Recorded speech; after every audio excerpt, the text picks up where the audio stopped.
Salut à toi YouTube, ça fait très longtemps qu'on ne s'est pas vu. Mon retour aujourd'hui, mais je vais pas expliquer le pourquoi du comment. Pour le retour de ma chaîne, j'avais pas envie de faire une vidéo présentation ou quoi. Là on va directement aborder le sujet. Aujourd'hui je vais te parler de est-ce qu'il faut traquer ses calories ou pas. Mais d'habitude quand quelqu'un parle de ça, généralement elle dit voilà, est-ce qu'il faut traquer ses calories quand on veut perdre du poids, est-ce qu'il faut traquer ses calories quand on veut faire une prise de masse. Moi, ce que je me suis dit, c'est au lieu de juste répondre, on va dire, à l'une des questions, je vais carrément faire une vidéo où je vais prendre tous les cas possibles. Et là, je vais prendre 4 cas possibles. Et comme ça, ça va te permettre en fait d'ajuster en fonction de la période de ta vie par rapport à te poser la question de est-ce que je dois traquer ou non mes calories. Parce que oui, si tu veux perdre du poids là, dis-toi que dans 2 ans, tu seras sûrement plus sur cette même longueur d'onde et tu seras dans l'une plutôt des 3 autres situations que je vais te citer. Et du coup, c'est pour ça que c'est vraiment intéressant dans ce cas-ci de faire, je trouve, une vidéo où j'englobe tout. Et comme ça, après, tu te sers et tu prends en fonction de ce que tu as besoin maintenant, tout en gardant en tête les autres situations qui sont très intéressantes. Moi je te propose qu'on se lance, let's go. Bon, on est parti du coup pour directement aller dans le sujet. Donc là je vais te citer 4 situations différentes et on va les examiner, on va dire une par une. Je vais te donner mon avis sur chacune dans l'ordre. Donc la première situation qu'on va voir évidemment, c'est dans le cas où tu veux perdre du poids. C'est la plus courante, hein. Dans la deuxième situation, c'est dans le cas où tu veux prendre du poids ou plutôt prendre du muscle. Là, on va pas se mentir, je vais en reparler, mais généralement quand on veut prendre du poids, on parle de muscle. La troisième situation, c'est celle, on va dire, qui me fait vivre le plus, c'est celle pour augmenter ses performances, c'est-à-dire est-ce qu'on doit traquer ses calories pour améliorer ses performances sportives ou pas, ou optimiser du moins. Et la quatrième, celle-là je vais devoir nuancer et expliquer surtout parce que ça veut un peu rien dire, c'est dans le cas où tu souhaites juste avoir une meilleure santé. Donc vraiment dans un cadre de santé juste comme ça. Donc là on va commencer du coup par la première situation. Première situation, dans le cas où tu veux perdre du poids. Alors en fait, traquer ses calories, encore une fois, c'est un outil, je le répète, pour la suite de cette vidéo car c'est super important. Traquer ses calories, c'est un outil. Un outil, ça veut dire que c'est optionnel et que c'est pas obligatoire. Ce qu'il faut comprendre, c'est que quand on veut perdre du poids, en fait, le traquage de calories reste un outil. C'est-à-dire que tu peux très bien perdre du poids sans compter tes calories.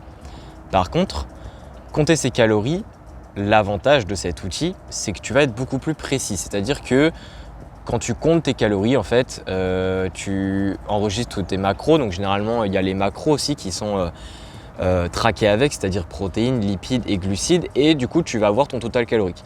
Et en fait, si tu traques tes calories et qu'à côté, on va dire, tu fais les bonnes choses à côté, c'est-à-dire tu te pèses, tu prends tes mensurations, tu prends des photos, etc. et que tu observes l'évolution en fonction du nombre de calories que tu manges par jour, ça te permet en fait de comprendre tes besoins journaliers, ça te permet un petit peu de comprendre comment est-ce que tu dois répartir tes calories dans ta journée et qu'est-ce qui fonctionne le mieux pour toi. Bref, ça te donne, en fait, cet outil-là te donne beaucoup d'indications sur ce que tu préfères toi, sur comment tu fonctionnes, sur qu'est-ce que tu as besoin, etc. Ça c'est, on va pas se mentir, c'est quelque chose qui est très intéressant en fait quand on veut perdre du poids, mais ce qui veut dire, très intéressant reste encore une fois différent de c'est obligatoire. Donc du coup, est-ce qu'on doit traquer ses calories quand on est en déficit calorique, du moins quand on veut être en déficit calorique pour perdre du poids? Ma réponse est non, mais je le conseille, du moins. Pour être plus précis, je le conseille quand on veut pour la première fois perdre du poids. En fait, quand on veut pour la première fois perdre du poids, du coup, on ne se connaît pas du tout, on ne sait pas vraiment ses besoins journaliers, on n'arrive pas un peu à savoir à vue d'œil quelle quantité on doit manger dans ses repas pour justement être en déficit calorique mais manger ce qu'on aime ou autre. On n'a pas du tout d'idée de ça, on n'arrive pas trop à se repérer. Si, pareil, quand on débute, généralement, on n'a pas vraiment de connaissances en nutrition, on ne connaît pas tout ce qui est, par exemple, je te mets une pomme devant toi, je te dis combien est-ce que ça a de calories cette pomme, tu ne saurais pas me répondre. Et ça, en fait, tout ça, c'est totalement ok, mais encore une fois, ne pas du tout savoir toutes ces choses, en plus du fait de ne pas compter ses calories, le problème, c'est qu'il y a de fortes chances que pendant peut-être plusieurs mois, tu un petit peu tournes autour du pot et du coup, tu n'arrives pas à être en déficit calorique parce qu'au début, voilà, tu te dis ok, je prends du poids donc je suis en surplus, ok, je stagne, du coup je suis en maintenance. Et en fait, durant tout ce temps-là, tu aurais pu directement, on va dire, bien te calibrer, te mettre en déficit et du coup perdre du poids plus rapidement. Donc évidemment, pour moi, la première réponse à cette première situation, c'est t'es pas obligé de traquer tes calories. Par contre, si tu perds du poids pour la première fois, vraiment la première fois, la découverte et tout, tu connais pas du tout le sujet, on va dire. Si tu décides de ne pas traquer tes calories, il faut juste que tu acceptes le fait que ça prendra plus longtemps, voire beaucoup plus longtemps que si tu traques tes calories, évidemment de la bonne façon, parce qu'on peut très bien traquer ses calories de la mauvaise façon, mais je ne vais pas en parler aujourd'hui, sinon ça va être un live de 2 heures. Mais voilà, c'est la première réponse que j'avais à te donner. Donc ça, c'était concernant la première situation. La deuxième situation, c'est prise de masse. Est-ce que quand je dois prendre du poids ou prendre du muscle, est-ce que je dois traquer mes calories ou pas?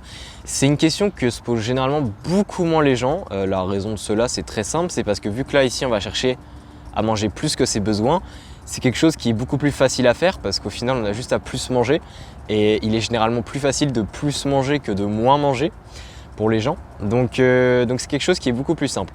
Le problème, c'est que quand on est trop dans une tendance à se dire ok, juste à plus manger, chez la plupart des personnes, en fait, ça arrive sur des gros surplus caloriques et gros surplus caloriques veut dire certes prise de poids plus rapide, mais du coup prise de muscle bien sûr, mais du coup prise de gras plus importante en termes de proportionnalité. En fait, il faut comprendre que quand tu es en prise de masse, tu as d'une part une prise de poids due aux muscles qui se créent, mais tu as également une prise de poids due au tissu graisseux qui se crée, ou du moins qui s'agrandit, parce que le tissu graisseux, en fait, c'est des cellules qui s'agrandissent. En fait, il faut comprendre que déjà, de 1, c'est pas possible de prendre que du muscle, qu'on soit clair. On a beau prendre du muscle très lentement, il y aura toujours une petite partie de gras qui sera prise. Mais ça, c'est pas le problème. En fait, ce qu'il faut comprendre, c'est que plus tu prends du poids rapidement, et plus donc la portion de muscle et plus la portion de gras, la proportionnalité va changer. Plus tu prends du poids rapidement et plus, je pense, tu t'en doutes, tu prendras beaucoup de gras dans cette quantité de poids que tu auras pris. C'est-à-dire que si par exemple une personne prend 2 kg en un mois, peut-être qu'elle aura pris 1,5 kg de muscle et 0,5 kg de gras. Ok. Sauf que si cette même personne, elle décide de prendre 4 kg en un mois, peut-être qu'elle aura pris 2,5 kg de muscle et 1,5 kg de gras. Et en fait, tu te rends compte qu'en proportionnalité, le premier cas est intéressant, ou du moins est plus intéressant, parce que certes, tu prends moins vite du poids, donc tu prends moins vite du muscle en termes de quantité, mais vu que tu prends moins de gras, et du coup, généralement, tu vas avoir évidemment un esthétique qui va beaucoup plus te plaire. Et évidemment, à long terme, ça va t'éviter de repartir dans des déficits caloriques pour justement perdre, on va dire, le surplus de gras que tu auras pris. Et ça, c'est quelque chose au final qui va te faire gagner du temps. Donc ça, c'est quelque chose qui est super important. Le problème, c'est que pour, on va dire, prendre suffisamment de poids assez rapidement quand même pour pas que ça soit éternel, mais pas trop rapide de façon à ce que tu ne prennes pas trop de gras de ton point de vue, encore une fois, il faut rester dans un surplus calorique qui est relativement contrôlé. Le problème, c'est que quand on parle de contrôle, c'est moins évident d'être en contrôle quand tu ne traques pas tes calories que quand tu traques tes calories. Parce que quand tu traques tes calories, tu as décidé d'être à 200 ou 300 calories de surplus, tu traques tes calories, donc tu le seras. Enfin, évidemment, à peu près, parce qu'encore une fois, c'est un outil et c'est pas 100% fiable. Mais tu seras beaucoup plus précis que si tu manges, on va dire, un petit peu au feeling. Peut-être que si tu manges au feeling, il y aura des jours où tu seras dans les 200-300 calories, mais peut-être qu'il y aura des jours où tu seras carrément à 600 calories de surplus. Et du coup, ça sera beaucoup moins précis, beaucoup moins fiable, et tu prendras sûrement un peu plus vite du poids et du coup plus de gras. Donc encore une fois ici, oui, tu peux très bien ne pas compter tes calories quand tu veux faire un surplus. Par contre, si tu veux vraiment, on va dire, prendre un minimum de gras possible, tu veux, je sais pas, peut-être tu as une compétition ou j'en sais rien, et tu veux vraiment, c'est vraiment super important pour toi que tu prennes un minimum de gras. Pour moi, compter ses calories reste quand même quelque chose de très intéressant. Encore une fois, ça dépend de l'expérience. Si tu es quelqu'un qui a de l'expérience, qui a déjà fait ça plusieurs fois, généralement tu en auras beaucoup moins besoin que si tu le fais pour la première fois. Ça, c'est quelque chose qui est tout le temps récurrent, hein. C'est-à-dire que si tu commences dans un domaine, tu as souvent besoin d'être plus guidé, d'être plus accompagné. Et le traquage des calories, en fait, est un guide en quelque sorte. Il faut juste bien l'utiliser. Donc ça, c'était concernant la deuxième situation. Maintenant, on va parler de la troisième situation, qui est d'améliorer ses performances sportives. Alors en fait, améliorer ses performances sportives, évidemment, on se demande des fois quel est le rapport entre traquer ses calories et améliorer ses performances sportives. Ce qu'il faut comprendre, c'est que, encore une fois, quand on parle de calories, on parle de macronutriments, donc glucides, lipides, protéines. Et ces macronutriments-là ont tous un petit peu un rôle en lien avec notre performance sportive. Par exemple, les glucides sont généralement connus pour être très intéressants d'un point de vue énergétique, c'est-à-dire que c'est la première source d'énergie, on va dire, du corps, la principale du moins, et c'est super important aussi bien dans les sports d'endurance que dans les sports de force. Les protéines, c'est super important pour l'aspect récupération notamment, d'un point de vue musculaire. On en parle encore plus dans les sports de force, mais ça l'est aussi bien sûr pour les sports d'endurance. En fait, le fait de compter ses calories, généralement, comme je l'ai dit au début de la vidéo, quand on compte nos calories, généralement, on traque nos macros. C'est-à-dire que notre quantité de protéines et notre quantité de glucides n'est pas mise au hasard. On essaye souvent de garder un certain équilibre. Et cet équilibre-là, en fait, peut être intéressant s'il est évidemment contrôlé et s'il est récurrent pour le sportif. Parce que si tu as un apport régulier en protéines qui te permet une bonne régénération musculaire, et bien si c'est fait tous les jours, après chaque entraînement, etc., parce que c'est contrôlé, on va dire, grâce aux calories, grâce au fait que tu comptes tes calories, et bien là, effectivement, ça peut avoir un intérêt pour la performance. Le truc, c'est que en fait, ce qu'il faut comprendre déjà, c'est que l'alimentation pour la performance sportive, c'est le nitro.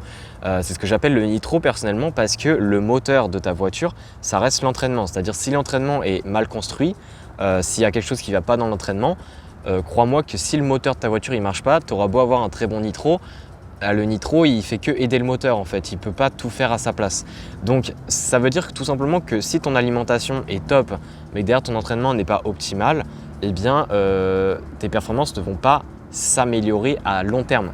Ça, c'est un point super important à comprendre. Par contre, si tu as déjà un bon entraînement, peut-être tu as un coach ou même tu gères toi-même et que tu fais les choses correctement et que tu vois que tu progresses, effectivement, si tu veux vraiment optimiser ton alimentation pour améliorer tes performances, peut-être que traquer tes calories dans un premier temps serait intéressant pour la simple et bonne raison que généralement, quelqu'un mange au fil des semaines tout le temps la même chose, c'est-à-dire que tu ne manges pas la même chose tous les jours, mais d'une semaine à une autre, les semaines se ressemblent assez. C'est-à-dire que généralement, ta semaine-là que tu manges actuellement, il y a forcément pas mal de repas de ta semaine actuelle que tu vas manger la semaine prochaine parce que tu as des repas très similaires. Ce qui est intéressant quand tu traques tes calories pour augmenter tes performances, c'est imaginons tu traques juste tes calories pendant un mois, l'histoire que tu comprennes peut-être que ce repas-là que tu fais souvent, il t'apporte tant en termes de glucides, tant en termes de protéines, tant en termes de calories, que cette collation-là, elle est mieux pour telle situation parce qu'elle t'apporte peut-être plus de protéines ou quoi que l'autre collation. En fait, savoir tout ça, une fois que tu le sais, peut-être ne plus compter tes calories, ça pose aucun problème et c'est peut-être totalement ok parce que le fait que tu saches tel repas que tu manges généralement t'apporte tant de calories, en fait, même si tu comptes plus tes calories, tu sauras que ça t'apporte ça et du coup, tu sauras adapter tes journées en fonction de tes besoins puisque tu sauras qu'est-ce que t'apporte les différents repas que tu manges. Donc ça, je pense que c'est vraiment un point qui est super intéressant. Donc ma réponse à est-ce qu'il faut traquer ses calories quand on veut augmenter nos performances sportives, moi je pense que si c'est pour du loisir mais que tu souhaites quand même avoir un très bon niveau, que tu souhaites vraiment t'améliorer dans le sport parce que tu adores ça, je pense que passer par la case calories pendant un mois peut être intéressant. Un mois, c'est vraiment pas beaucoup honnêtement, ça demande évidemment de l'effort, mais c'est vraiment pas beaucoup. Et je pense que ça suffit largement pour que tu puisses un petit peu comprendre tous les repas que tu manges au quotidien de manière régulière, qu'est-ce qui t'apporte. Le but, c'est pas que tu connaisses sur le bout des doigts tous les aliments, tout ce que tu manges, etc. Le but, c'est que tu aies une vision globale de ce que tu manges et de ce que ça t'apporte dans ta journée, selon tes besoins, selon tes séances de sport, etc. Moi, je pense que c'est super intéressant. Après ça, une fois que ça c'est fait, je pense que compter ses calories, ça devient beaucoup moins intéressant, beaucoup moins en tout cas intéressant que par exemple les deux situations précédentes. Par contre, encore une fois, c'est quelque chose, je pense, qui a beaucoup d'intérêt si tu es vraiment en préparation physique pour un sport vraiment axé sur la performance, donc powerlifting. Ça peut être aussi d'autres sports, sport de combat, etc. D'autant plus s'il y a des catégories de poids. S'il y a des catégories de poids, évidemment, le traquage des calories doit être fait parce qu'encore une fois, il y a un aspect contrôle du poids et ça, c'est super lié aux calories. Donc encore une fois, ça doit être fait. Par contre, si c'est un sport où il n'y a pas de catégorie de poids, je pense que si tu souhaites vraiment atteindre des très hauts niveaux, faire des compétitions, etc., à mon avis, traquer ses calories reste quelque chose de très conseillé. Je pense pas que c'est vraiment c'est pas indispensable, mais je pense que c'est quand même plus conseillé. Donc ça dépend vraiment de toi. Mais voilà, ça c'était vraiment pour la troisième situation. Ok, maintenant on va passer à la quatrième situation. Alors celle-là, elle est beaucoup moins claire. J'avais dit du coup à l'introduction, c'était dans le cadre où tu vas améliorer ta santé. Alors ça veut strictement rien dire. Pourquoi? Alors même s'il y a une définition de la santé sur internet, En fait, chacun a sa définition de la santé. C'est-à-dire que pour une personne, peut-être qu'être en bonne santé, c'est perdre du poids et rester à tel poids. Voilà. Peut-être que pour une autre personne, c'est avoir les abdos visibles. Peut-être que pour une autre personne, c'est être bien dans sa tête et au niveau physique, et la personne s'en fout. Peut-être que pour une autre personne, c'est juste avoir de bons taux d'énergie dans sa journée. Bref, chacun a sa définition de la santé et c'est pour ça que ça veut un petit peu rien dire. Par contre, il y a quand même des personnes qui se disent « Ok, moi est-ce que traquer mes calories est intéressant pour être en bonne santé ?» Généralement, ces personnes-là en fait ne parlent pas de traquer ses calories d'un point de vue intemporel, c'est-à-dire pour toujours. Elles parlent, est-ce que c'est intéressant que je me plonge un peu dans cet outil-là, que j'utilise pendant une certaine période, donc par exemple 2-3 mois, et qu'après je m'en détache, mais que ça m'apporte au final pour le reste de ma vie quelque chose pour ma santé.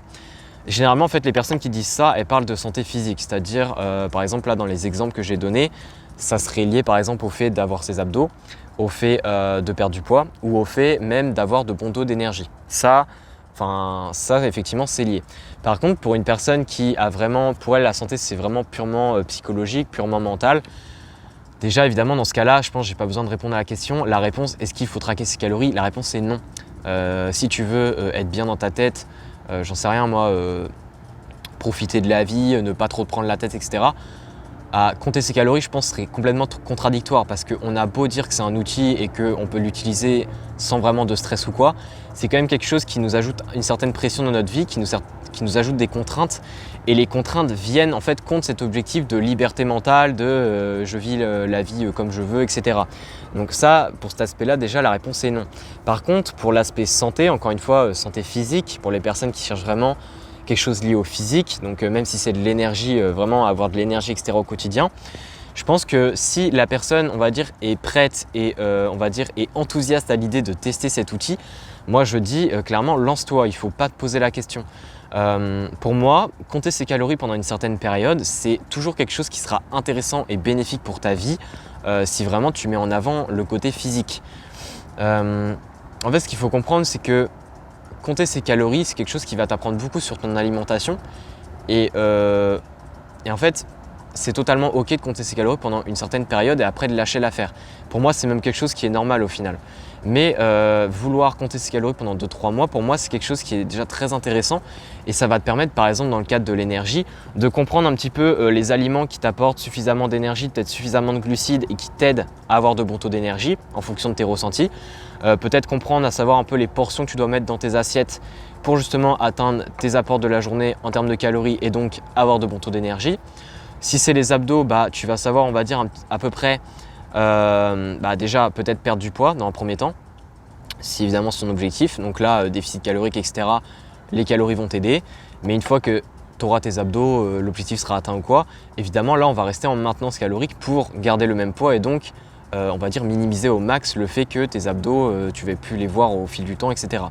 Et ça, encore une fois, maintenance calorique, si tu commences à être en maintenance calorique en traquant tes calories, tu auras évidemment une meilleure vision de ce que tu auras besoin dans ta journée en termes de pratique, c'est-à-dire quantité dans l'assiette, les aliments que tu manges, etc. pour être en maintenance. Et ça, une fois que tu l'auras bien compris, te détacher de l'outil des calories te permettra par la suite, sans l'aide des calories, sans l'aide de cet outil, de continuer à manger, on va dire, des portions similaires, des repas similaires, pour justement garder ses abdos et donc être en bonne santé selon toi. Et ça, c'est quelque chose qui est totalement faisable. Donc pour moi, est-ce qu'il faut traquer ses calories ou non dans le cadre où on veut être en bonne santé? La réponse est ça dépend de ta définition de la santé. Et si cette définition est purement liée au physique, je pense encore une fois, donc tu auras vu en fait que dans les 3 situations précédentes, j'ai aussi dit un petit peu une même conclusion. Mais encore une fois, je pense que passer par cet outil, et dans ce cas-ci, c'est vraiment si tu en as envie, il n'y a rien d'obligatoire, sauf si vraiment ton objectif fait que c'est un peu plus, on va dire, nécessaire, comme par exemple perdre du poids, etc. Si vraiment tu es enthousiaste à le faire, moi je te conseille de le faire et ça t'aidera beaucoup plus par la suite pour, on va dire, respecter cet objectif-là à long terme. Donc je pense avoir fait le tour de cette vidéo, j'ai récapitulé du coup pour les 4 situations. En fait, dans tous les cas, peu importe au stade de ta vie, tu seras forcément dans l'une des 4 situations. C'est-à-dire que si par exemple tu as atteint ton poids entre guillemets de rêve, c'est-à-dire tu n'as plus besoin de perdre du poids, de prendre du poids et qu'imaginons le sport, c'est vraiment par loisir et tu t'en fous de la performance, je pense qu'on te dit ouais, est-ce que tu veux améliorer ta santé, tu diras pas non. Donc du coup, tu seras dans la 4e situation. Si tu es vraiment à fond dans le sport et que tu veux vraiment augmenter tes performances, là tu es dans la 3e situation, la 3e pardon. etc., etc. Donc en fait, tu seras tout le temps dans une des 4 situations. Et le fait que je t'ai fait cette vidéo te permettra d'avoir, on va dire, les outils et les grandes lignes dans ta tête pour chacune des situations, de façon à ce que tu puisses t'adapter en fonction du stade de ta vie, en fonction de la situation dans laquelle tu es. Donc n'hésite pas si tu as des questions à me les poser en commentaire, c'est avec plaisir que j'y réponds. J'espère que j'ai été assez clair dans cette vidéo. Là, c'est un peu le retour sur YouTube, donc il faut que je me remette un peu au format. N'hésite pas aussi si tu as des sujets de vidéos. Là, vraiment, YouTube, ça va être fait pour les vidéos plus longues, les thèmes beaucoup plus détaillés. Je vais aller beaucoup plus dans le détail que sur Insta, sur TikTok, sur même les podcasts parfois. Donc vraiment, balance tes idées. N'hésite pas à mettre un like, à t'abonner également si c'est toujours pas fait. Et puis on se dit à la prochaine. Allez, ciao!